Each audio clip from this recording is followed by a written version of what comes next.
You either serve him, father, or you leave this house." Her voice did not shake. It was calm, steady, like she had rehearsed the sentence a dozen times in her head before spitting it at me. My daughter, my Seraphina, stood by the fireplace, with her arms crossed. The glow of the flames made her face look carved from stone, not flesh. Behind her, Derek reclined in my old leather chair, the one where I used to read her bedtime stories when she was little. He had his boots propped up on the wooden coffee table, scuffing the polish I had rubbed into it year after year. A half-empty beer can sweated beside his hand. He didn't even look up from his phone when I entered the room. The smell of the house had changed. It used to be cedar polish, lavender from my late wife's drawers, the faint sweetness of cookies cooling on the counter. Now it was heavy cologne, stale beer, and the artificial tang of cinnamon candles that tried too hard to mask something rotten.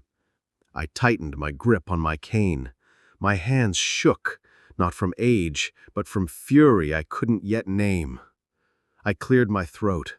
My voice came out lower than I expected, hoarse with disbelief. "Seraphina, I raised you in this house. I worked 40 years in the mill to pay for these walls. Every nail, every brick I earned with my sweat. And you, my own blood, want me to bow to him?" She glanced at Derek. He smirked, his lips curled like he had already won. She looked back at me, but couldn't hold my gaze for long. "It's not about bowing, Father. It's about respect. You make him uncomfortable here. He says you undermine him. You remind him that he's not in control." Her words hit me harder than a hammer. His home? This was the house where she took her first steps, where her mother sang lullabies in the kitchen. This was where I buried myself in grief after my wife died, where Seraphina promised me she would never let me be alone. And now she wanted me to serve a man who couldn't even respect the furniture he sat on? I felt my throat close. "Respect," I repeated, almost choking on the word. "Respect is not demanded, it is earned. I am your father, Seraphina, not his servant." Derek finally looked up from his phone. His grin was thin and poisonous. "Door's right there, old man." For a moment I stood frozen. My eyes wandered across the room, drinking it in like it might be the last time. My photographs on the mantel, wedding pictures, Seraphina's graduation, the Polaroid of her holding her first puppy. My wife's quilt draped over the couch, faded but still carrying her scent if you pressed your face into it. The rocking chair that once held me while I hummed lullabies to my daughter. All of it had been swallowed by Derek's careless presence, and Seraphina had let it happen. The anger drained from me, leaving only something colder. A strange calm spread through my chest. I smiled, not out of joy, but out of the bitter wisdom of a man who had lived long enough to know when a war is already lost. Without another word, I reached for my suitcase. The leather handle dug into my palm, but I gripped it steady. My legs carried me to the door, each step echoing against the hardwood like a gavel striking judgment. The night air outside was sharp and clean, a contrast to the suffocating heaviness inside. I paused on the porch, breathing it in. The cicadas hummed in the dark, the stars blinked coldly overhead, and for the first time in years, I felt utterly, brutally free. Behind me, the door slammed shut with a final hollow sound. Not just wood against wood. It was the sound of something larger closing. A chapter, a lifetime, a bond between father and daughter. But endings, I've learned, often disguise themselves as beginnings. I thought leaving would break me, but a week later, when I stared at my phone and saw 22 missed calls from Seraphina, I realized my story with them was far from over. The first night away from my own home, I slept in a roadside motel off Route 7, the kind of place where the carpet smells faintly of mildew and the air conditioner rattles like an old tractor. The fluorescent sign outside flickered VCY, as though even the word vacancy couldn't keep itself whole. I lay in bed, staring at the ceiling, the springs digging into my back. Beside me, my suitcase leaned against the nightstand like a faithful companion. For years it had gathered dust in my closet, and now it had become my last loyal friend. I thought of my late wife, Elowen. She would have known what to say, how to steady me. In her absence, silence pressed heavy against my chest. The motel walls were thin. I could hear the muffled sound of laughter from the room next door. A young couple, maybe, beginning their life together while mine was being dismantled piece by piece. I turned my phone face down on the nightstand. No calls, no messages, nothing from Serafina. The quiet cut deeper than her words had. In the morning, I walked to a diner across the street. The bell above the door jingled, and a waitress with tired eyes and a smile that looked like it had been practiced 1,000 times asked, "Just one?" "Just one," I replied, my voice sounding foreign to me. I sat in the corner booth. The seat was cracked vinyl, the table sticky despite being wiped down. I ordered black coffee and eggs, though I barely touched the plate. Instead, I watched the steam rise from the cup and thought about how quickly a life can be uprooted. 40 years in one place, and in the span of a sentence, you're a stranger in the world again. "Sir, you okay?" the waitress asked gently as she refilled my cup. I forced a smile. "Just thinking." She nodded, not pressing. Maybe she had seen enough broken men in this place to recognize one when he sat before her. That afternoon, I walked to the park. Children chased each other across the grass, their laughter carrying through the air. I sat on a weathered bench, cane across my lap, and tried not to imagine Serafina at that age, running, stumbling, holding my hand. I tried not to remember the promises she whispered to me after her mother's funeral. "You'll never be alone, Daddy. I'll take care of you." But the human mind is cruel. Memories don't vanish just because they hurt. They replay themselves, sharper each time. That night, back in the motel, I scrolled through my contacts. Names of old friends, most of them gone now. My brother's long dead, my cousin scattered, and Serafina's name, shining at the top like a wound that wouldn't close. I hovered over the call button, thumb trembling, but I didn't press it. If she wanted me gone, she had succeeded. I would not beg. Instead, I whispered into the dark, "Elowen, if you can hear me, give me strength. Because right now, I don't know who I am without that house, without her." Sleep came heavy and dreamless, like a stone sinking in deep water. But when the first week ended, my phone lit up like a beacon in the night. 22 missed calls, and suddenly, silence was no longer the problem. The motel room was dim, the curtains drawn tight against the morning sun. I woke to the shrill vibration of my phone dancing across the nightstand. At first, I thought it was a dream, the sound weaving into my half-sleep, but then it buzzed again, insistent, demanding. I blinked at the screen. 22 missed calls, all from Serafina. The sight punched the breath out of me. For days she had been a phantom, absent, her silence louder than any insult. Now, suddenly, it was as if she was clawing at the door of my solitude, desperate to be heard. I didn't answer. My hand trembled as I set the phone back down, screen face down on the cracked wood of the nightstand. The air conditioner hummed in the corner, but it couldn't drown out the pounding in my ears. Why now? Why so many calls? I sat at the edge of the bed, elbows on my knees, staring at the carpet where a cigarette burn marked the floor. My mind spun in circles. Guilt tugged at me. What if she's in trouble? What if something's happened? But bitterness snapped back just as quickly. She told you to leave. She chose him. The phone buzzed again, then again. Each time, her name flashed across the screen, bright and urgent. I remembered the way she used to call me when she was a teenager, whispering from a payphone outside the movie theater, begging me to pick her up early because the boys she was with made her uneasy. Back then, she trusted me to protect her. Back then, I never hesitated. But this time, I stayed seated, fists clenched. Finally, the buzzing stopped. Silence returned, heavier than before. I picked up the phone, thumb hovering over the voicemail icon. One part of me screamed to listen, to know. Another part whispered, "She didn't listen to you when you begged her to respect you. Why should you listen now?"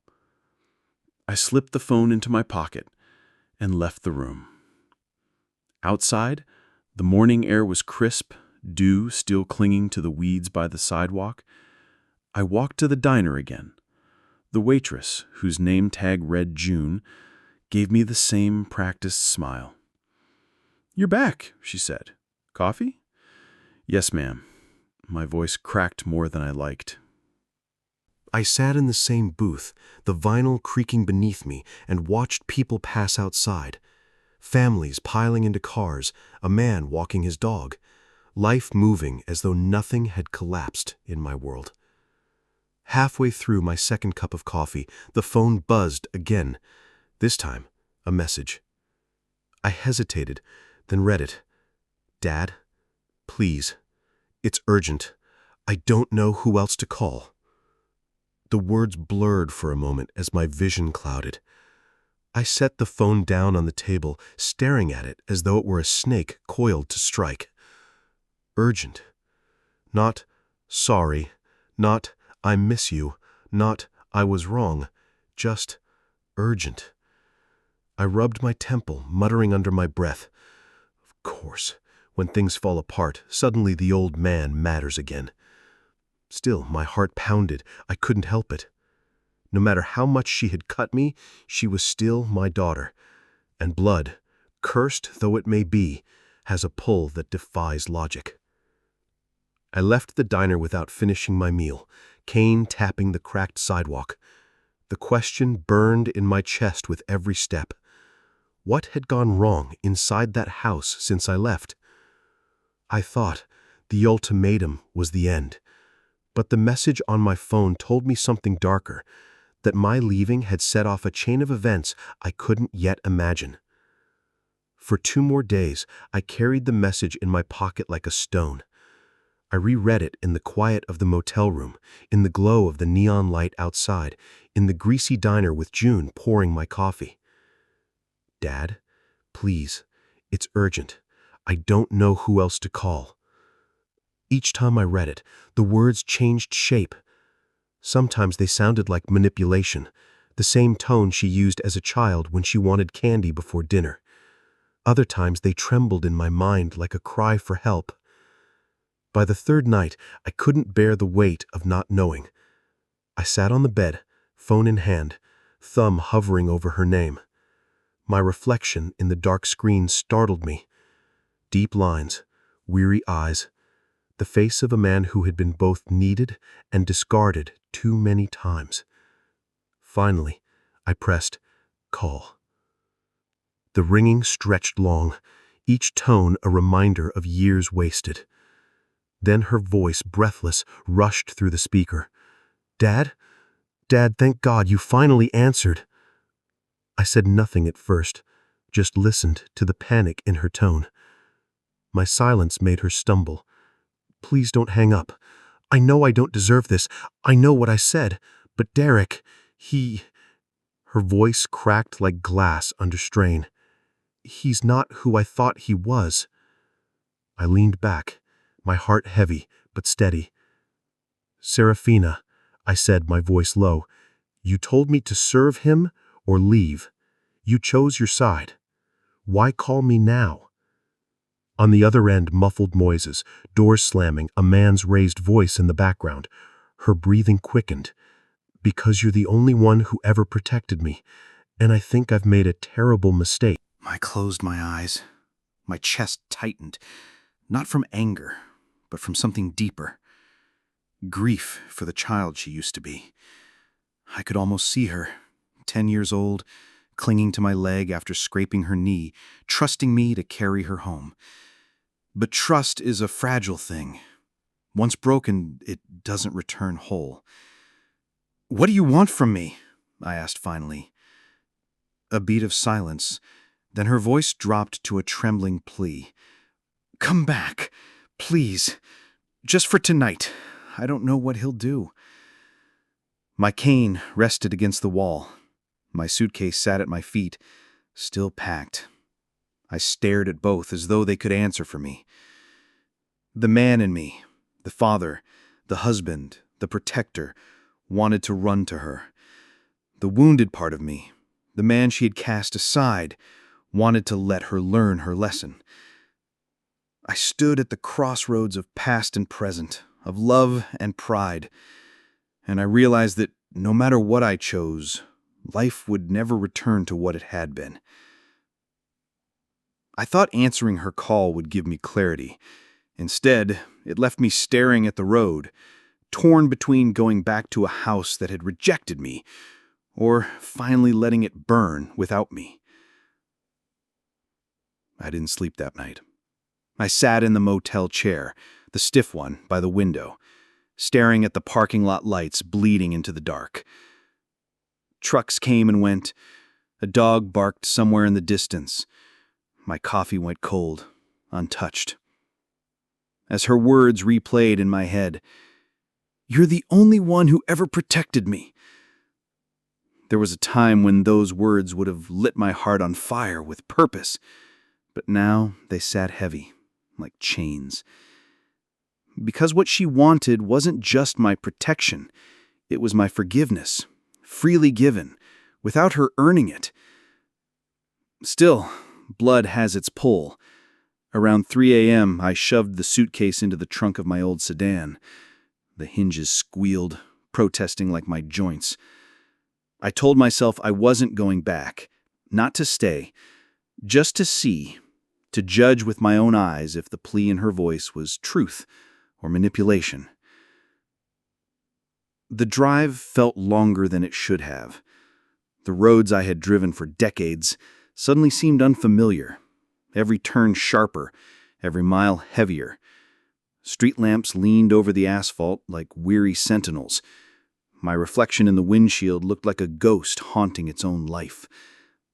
When I pulled up to the house, the porch light was off. That was unusual. Serafina always left it glowing, a habit from childhood when she feared the dark. The curtains were drawn, but shadows moved inside. I sat there in the car, engine idling, staring at the front door. My chest thudded with something between dread and resolve. Finally, I killed the ignition and stepped out. The night air was sharp, carrying the faint scent of wet leaves. My cane clicked against the walkway as I approached. Each step felt like trespassing into a place that had once been mine.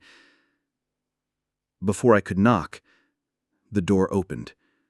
Serafina stood there, eyes swollen from crying, hair unkempt. She looked nothing like the stone-faced woman who had cast me out days before. She looked small, frightened.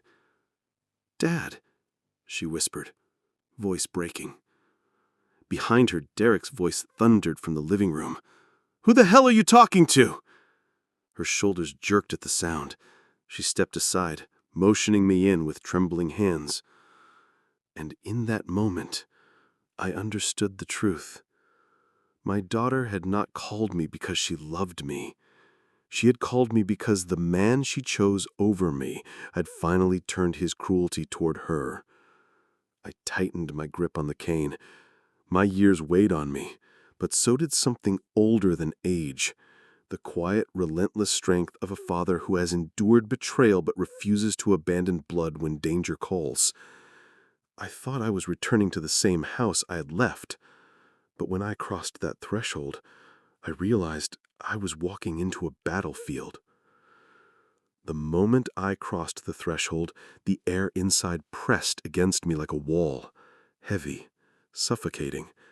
The warmth of my old home was gone.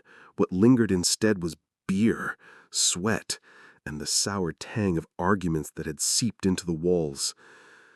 Derek stormed into the hallway, his face red, jaw tight, his shirt half buttoned like he'd been interrupted mid-rage. He pointed at me with a shaking finger, more from drink than fear. "Who the hell is he doing here?" His voice cracked through the house. Seraphine flinched, her hand flying to her mouth. "I asked him to come. I needed—" "You needed me," Derek snapped, cutting her off. His eyes burned at me. "Old man, I told you to leave. You don't live here anymore." I planted my cane against the floor, the sound echoing louder than his shouting. I didn't raise my voice. I didn't need to. "This house has my blood in its bones, boy. You may sit in my chair, you may foul my air, but don't mistake that for ownership." For a moment, the silence was so sharp I could hear Seraphina's ragged breathing. Then Derek laughed, a cruel, slurred sound. "You think this is about a house? You're nothing, old man. You couldn't even keep your own wife alive, and now your daughter belongs to me. She obeys me." The words pierced like knives. My wife's memory thrown like a weapon. My daughter treated as property. Seraphina gasped, tears spilling over. "Derek, stop!" But he didn't stop. He stepped closer, chest puffed, fists clenched, the stench of alcohol rolling off him. "Tell you what, why don't you take that suitcase of yours and keep walking until your legs give out? Because as long as I'm here, you'll never—" I lifted the cane, not as a weapon, but as a command. He froze mid-sentence. My voice was calm, cold, carrying decades of authority he would never earn. "Enough." His mouth hung open, rage quivering in his jaw. "Derek," I continued, steady but low, "you think strength comes from shouting, from fear. But real strength is silent. It endures, and it doesn't need permission to stand." Seraphina's sobs filled the room. She clutched her arms around herself like a child.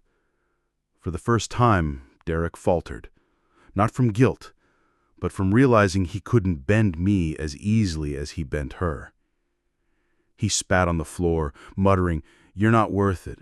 Then he shoved past us, slamming the back door so hard the glass rattled in its frame. The house fell quiet again, except for my daughter's muffled cries. I looked at her, my child, who had betrayed me, who now begged me silently for rescue. My heart warred with itself. The father, aching to protect her, and the man who still bore the scars she had carved. I lowered myself into my old chair. The leather sighed beneath me. I belonged here more than he ever would. "Tell me everything," I said softly. And she did. What spilled from her lips that night was not just fear. It was confession. And once I knew the truth, there was no going back to silence. For a long moment, she couldn't speak. Her shoulders trembled, her breath hitching in shallow bursts. I had seen Seraphina cry before, over broken hearts, over her mother's passing, even over silly mistakes as a child. But this was different. This wasn't the weeping of sadness. It was the shaking of a soul that knew it had chained itself to the wrong master. I leaned forward in the chair, my cane resting across my lap. "Seraphina," I said, steady but low. "You asked me to come. Then you asked me to listen. So speak." Her eyes, red-rimmed and swollen, lifted to mine. For the first time in years, I saw not the defiant woman who had cast me aside, but the frightened child who once whispered in the dark, Daddy, don't let the shadows take me. She swallowed hard. He controls everything now. The accounts, the house, even my phone. He makes me show him messages before I send them. If I argue, he... Her voice cracked. She didn't finish the sentence. The silence told me more than words. I felt something ancient rise in me. Not anger, not even hate. Something colder, sharper. The part of a father that survives humiliation, that waits in stillness until it's time to strike. She clutched the edge of the couch cushion, twisting the fabric. I thought he loved me, Dad. I thought he'd protect me. But he only wanted the house. He wanted what you built. And I let him have it. Her voice broke completely. She buried her face in her hands. I betrayed you. I chose him. And now I'm trapped. The clock on the wall ticked, slow and merciless. I let her cry. Tears were a currency of truth, and she had hoarded them too long. When she finally lifted her head, I spoke, not gently, not cruelly, but with the weight of truth. You made your choice, Serafina, and choices have teeth. They bite. They scar. But you are my daughter, and as long as I breathe, you will not be devoured. Her lips trembled. What are you saying? I rose, slow but steady, cane tapping the floor. My body ached, but my resolve did not. I am saying that Derek thinks he has claimed this house. He thinks he has claimed you. He is wrong on both counts. She blinked at me, uncertain, hope and doubt warring in her eyes. Sleep tonight, I said quietly. Tomorrow, everything changes. I left her sitting there, small and trembling in the shadow of her own choices, and in that silence, I felt something return to me. Control. I had walked out with nothing but a suitcase, but by morning I would return with something Derek could never touch. The quiet strength of a man who knows exactly where to strike. The dawn broke gray, the kind of sky that promised storms. I rose before the sun, brewed myself a cup of bitter coffee in the kitchen I had once called my own, and listened to the house breathe around me. Every creak of the floorboards, every sigh of the pipes reminded me of the years I had carried it alone, before Derek slouched in, before Serafina's eyes hardened against me. But this morning, I wasn't just an old man with a cane. I was the foundation of this house, and foundations do not bow to termites. By mid-morning, Derek staggered back inside, stinking of whiskey and rage. He froze when he saw me at the kitchen table, my suitcase beside me, my papers spread across the wood. "What the hell are you doing here?" His voice tried to bite, but it cracked with unease. I didn't flinch. I tapped the papers with my finger. "These," I said, "are the deeds. The house is in my name. Always has been. You can drink in my chair, curse in my halls, but the law still remembers who paid the price." His smirk faltered. He glanced at Serafina, who stood pale by the doorway, her hands twisting nervously. I rose slowly, the cane steady beneath my hand. "Last week you told me to serve you or leave. I left. But now, Derek," I stepped closer, my eyes holding his. "Now you leave." He barked a laugh, too loud, too sharp. "You think I'll just walk out because you wave papers at me? Old man, you're weak. You're—" Before he could finish, the front door opened. 2 deputies stepped inside, their badges catching the morning light. I had called them at dawn. "Mr. Holloway?" asked one, eyes on me. I nodded. "This is my house. This man is trespassing." Derek's face drained of color. You can't do this," he sputtered. But the deputies moved forward, calm and firm. "Sir, you need to leave the premises." For the first time, Derek looked small. He shouted, cursed, spat on the floor. But when they took him by the arm and led him out, his voice cracked like brittle glass. The door shut behind them. Silence filled the house again, but this time it wasn't heavy. It was clean. Serafina stood motionless, tears streaming down her face. "Dad, I don't deserve you." I studied her for a long moment. My heart ached, torn between love and the wound she'd carved. Finally, I placed a hand on her shoulder. "Daughter, you don't have to deserve me, but you must learn to deserve yourself." I picked up my suitcase and walked to the door. The house was safe, but it no longer belonged to me, not in the way it once did. Some scars cannot be painted over. As I stepped onto the porch, the storm finally broke. Rain fell in steady sheets, washing the dust from the air. I stood there, letting it soak my shoulders, my hair, my face. For the first time in years, I felt clean. I left without looking back. Because sometimes victory is not in reclaiming what was stolen, but in proving that it was never theirs to take. The Father doesn't stay. He doesn't rebuild the old life. He reclaims his dignity, shows his strength, and walks into a new chapter, clean, free, and untouchable.